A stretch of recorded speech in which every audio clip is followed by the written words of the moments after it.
आज हम लोग डिस्कस करेंगे छोलामंडलम के बिज़नेस लोन के बारे में।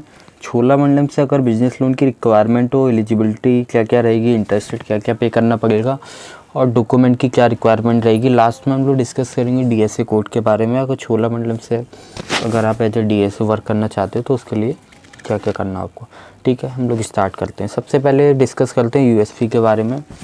छोलामंडलम की बीएल की यूएसपी क्या क्या है।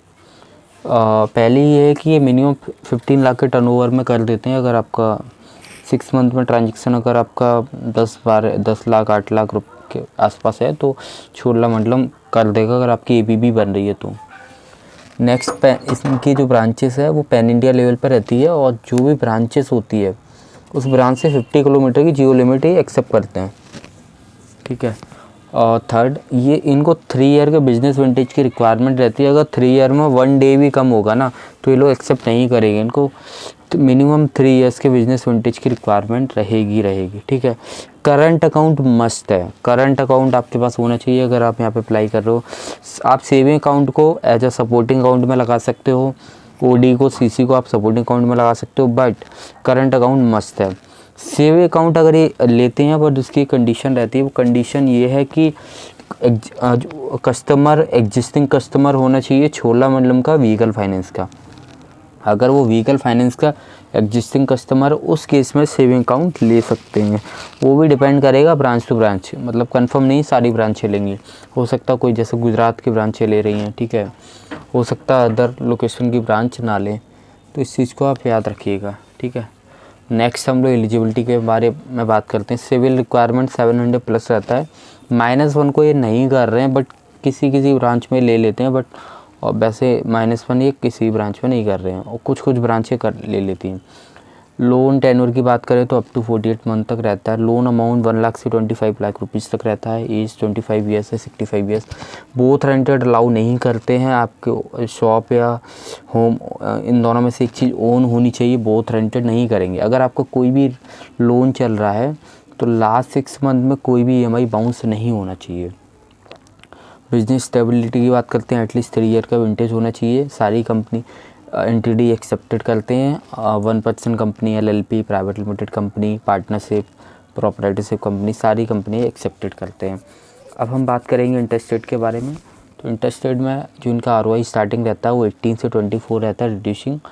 प्रोसेसिंग फ़ीस जो लगती है वो अप टू 2.5% प्लस GST रहता है। इसके बाद हम लोग बात करेंगे चार्जेस के बारे में। चार्जेस EMI का जो भी बाउंस चार्ज रहता है 500 रुपीज़ पर बाउंस लगेगा।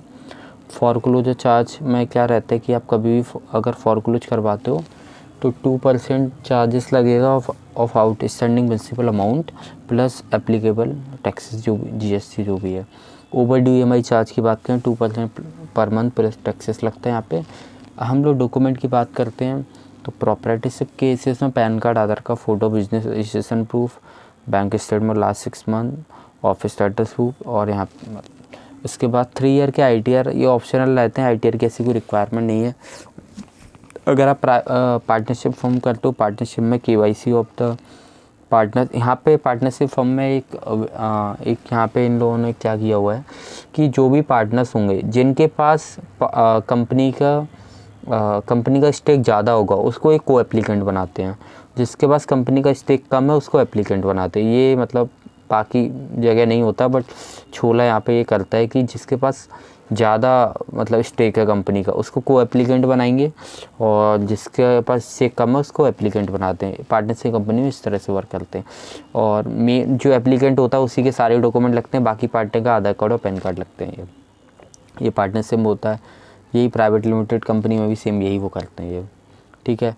अब हम बात करेंगे कैसे अप्लाई कर सकते हो। आप हमारी टीम से भी कांटेक्ट कर सकते हो। सेकंड, आप छोलामंडलम की वेबसाइट पे विजिट कर सकते हो या ब्रांच पे विजिट कर सकते हो। अगर आपको DSA कोड की रिक्वायरमेंट है तो आप ले सकते हो। इनका पोर्टल होता है तो लोकेशन मैप करवानी पड़ती है। जिस लोकेशन में छोला वर्किंग कर रहा है तो वहाँ की लोकेशन मैप करानी पड़ती है।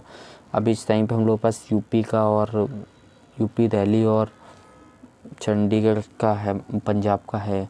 तो अगर आप अदर लोकेशन से वहाँ छोला अगर वर्किंग कर रहा है तो वहाँ की लोकेशन ऐड हो जाएगी तो आप वहाँ से भी कर सकते हो। उनका पूरा प्रोसेस ऑनलाइन रहता है।